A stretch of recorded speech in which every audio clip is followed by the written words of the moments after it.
Hello and welcome back ke konten kedua dari channel YouTube Bola Bung Binder hari ini. Di konten kedua ini saya ingin membahas tentang pertandingan antara Leipzig versus Liverpool yang dimenangkan Liverpool dengan skor 0-2. Kita tahu sebelumnya Liverpool kalah 3 kali berturut-turut di English Premier League. Mungkin juga sebagian dari teman-teman mengira bahwa Liverpool akan kembali mengalami kesulitan di pertandingan ini dari segi defensif dan juga dari urusan mereka melakukan serangan. Kan dalam 3 kekalahan di Premier League tersebut, Liverpool mencetak gol saja susah. But they have the chances, right? The problem is when they get the attack from the opposition. Pada saat mereka terima serangan dari tim oposisi. Nah, mereka sulit untuk bisa menahan gempuran-gempuran tersebut. Ya kan karena jelas pemain-pemain inti yang berada di pertahanan banyak yang absen. Dimulai dari Virgil van Dijk di pertandingan Merseyside Derby. Nah, jadi saya kira dengan begitu banyak pemain yang absen di lini pertahanan, tentu membuat Liverpool sebagai tim yang sulit menahan gempuran dari para pemain tim lawan.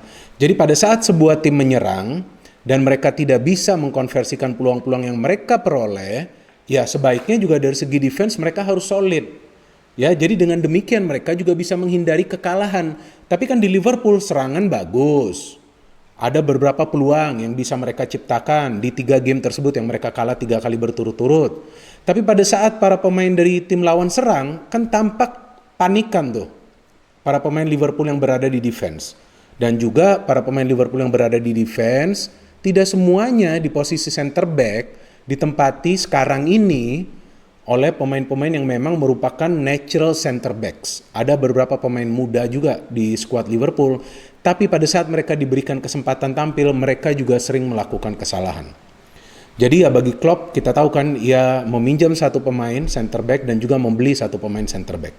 Yang saya pernah jelaskan bahwa Ozan Kabak adalah pemain yang punya prospek menjadi pemain besar jika ia diberikan kesempatan untuk tampil terus-menerus. Leipzig kita tahu juga adalah tim yang kuat. Leipzig untuk sementara ini berada di peringkat nomor 2 Bundesliga. Mereka juga bisa fight dengan Bayern Munich pada saat mereka lawan Bayern Munich. Jika saya tidak salah tuh seri tuh skornya main di München. Nah, jadi ini bukan tim yang istilahnya kaleng-kalengan. Dan Leipzig bisa lolos dari fase grup dari grup neraka itu loh. Nah, masih ingat gak teman-teman grup neraka itu? Kan di grup neraka itu saya juga pernah menjelaskan bahwa saya mengunggulkan MU dan juga Paris Saint-Germain, karena Leipzig kan sudah tidak lagi nih diperkuat oleh Timo Werner. Tapi ternyata mereka bisa keluar sebagai runner-up group. Ya tentu karena mereka punya home form yang bagus.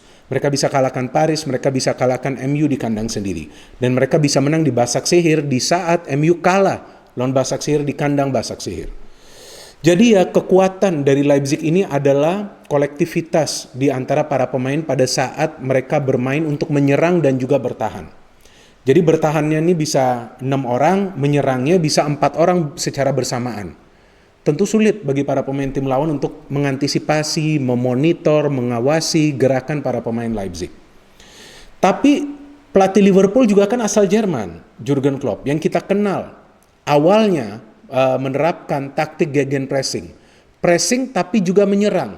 Jadi menyulitkan para pemain yang berada di sektor defense di tim lawan untuk bisa menyerap segala bentuk pressure yang diberikan oleh para pemain Liverpool. Karena pressure tidak akan berasal hanya dari tengah, tapi juga dari kedua sektor sayap. Maka itu Liverpool konsisten bersama Jurgen Klopp menerapkan formasi 4-3-3. Kan kapan emangnya Klopp pernah merubah formasi ini? Saya tidak ingat ya. Jika teman-teman ingat silakan komentar di kolom komentar di bawah video ini. Musim lalu, Liverpool tersingkir di fase yang sama, yakni per-8 final lawan Atletico Madrid. Benar kan? Leipzig lolos hingga ke semifinal kalah lawan Paris Saint-Germain. Jadi, ini ngeri-ngeri sedap nih. Pada saat form Liverpool lagi tidak bagus, mereka berhadapan juga lawan tim kuda hitam yang bisa saja membuat kejutan. MU dikalahin, Paris dikalahin, tapi itu kan adalah di kandang sendiri.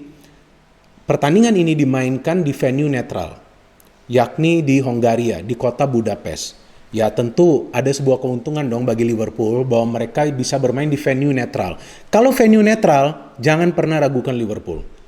Ya di bawah Jurgen Klopp kita lihat di venue netral yang mereka performance-nya bagus-bagus saja. Pada saat mereka kalah di final lawan Real Madrid kan sebetulnya mereka tidak buruk permainannya. Kemudian mereka bisa menang lawan Tottenham Hotspur kan di final. Dan mereka juga belum lama menjadi juara dari English Premier League kan musim lalu. So this is a very solid team asalkan para pemain semuanya fit ya. Kalau ada yang cedera 1 atau 2 sih gak masalah. Sedangkan dari Leipzig mereka mengandalkan kolektivitas. Jadi kalaupun ada pemain yang cedera dan tidak bisa tampil ya, tim ini secara permainan tetap bagus, tetap menyerang secara konsisten sepanjang jalannya pertandingan. Nagelsmann kita tahu ya adalah pelatih muda yang sekarang sedang ditargetkan oleh beberapa klub besar lainnya di Eropa.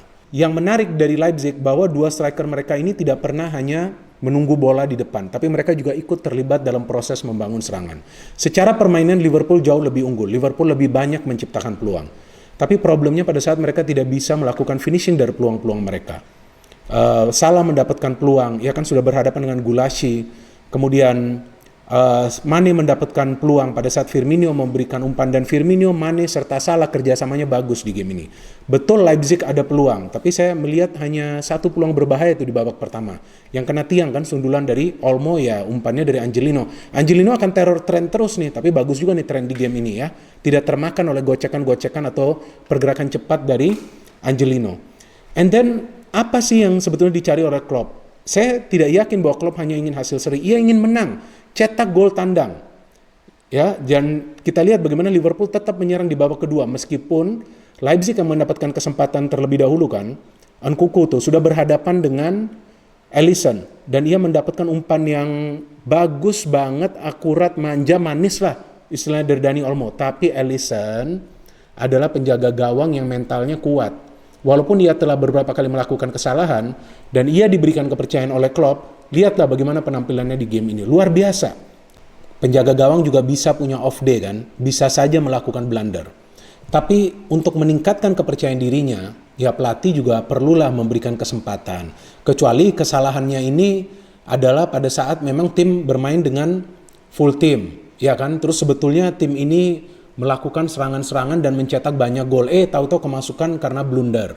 Nah itu mungkin saja nih penjaga gawang akan disingkirkan untuk sementara dari tim. Tapi Klopp ya, di sini saya kira bahwa Klopp adalah pelatih yang bijak. Ia tetap mempercayakan Alisson dan Alisson melakukan save yang krusial itu dari Nkunku. Jika tidak, ya mungkin hasil akhirnya nih Liverpool belum tentu menang. Tapi di pertandingan yang ketat jalannya, karena kedua tim sepertinya sudah membacalah pola serangan yang coba mereka bangun, yang perlu dicegah adalah kesalahan. Ya sayangnya kan Sabitzer tuh memberikan back pass yang sebetulnya ditujukan mungkin ke Klosterman ya, tapi ternyata diterima oleh Salah.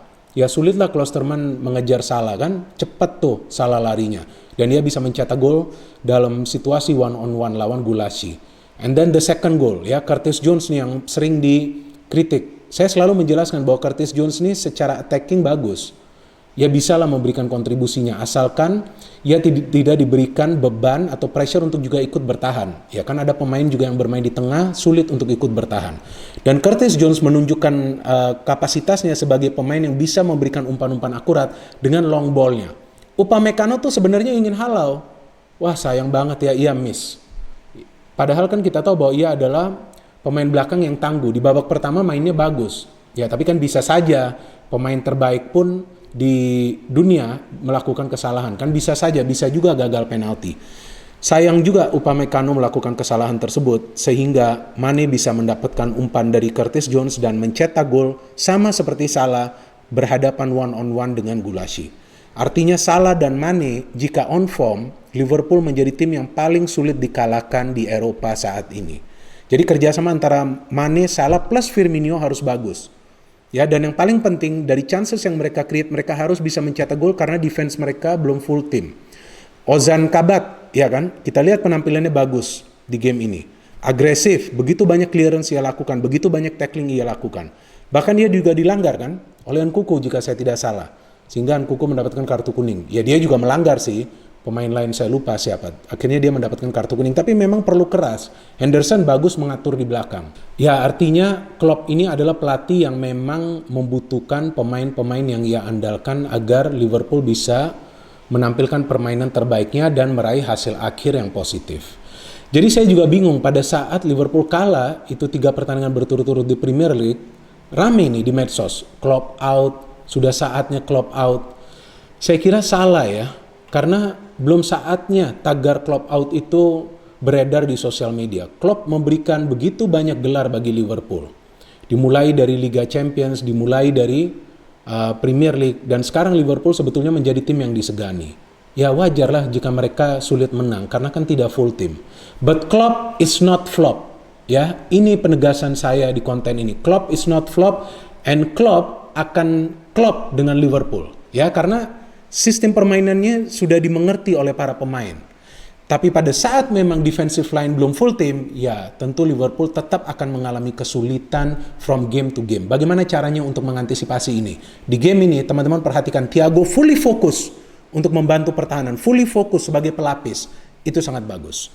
Jadi saya akhiri saja konten saya di sini, dan kita tunggu penampilan Liverpool selanjutnya di English Premier League. Dan saya juga ingin bahwa Liverpool bisa bangkit kembali dan meramaikan persaingan di papan atas English Premier League.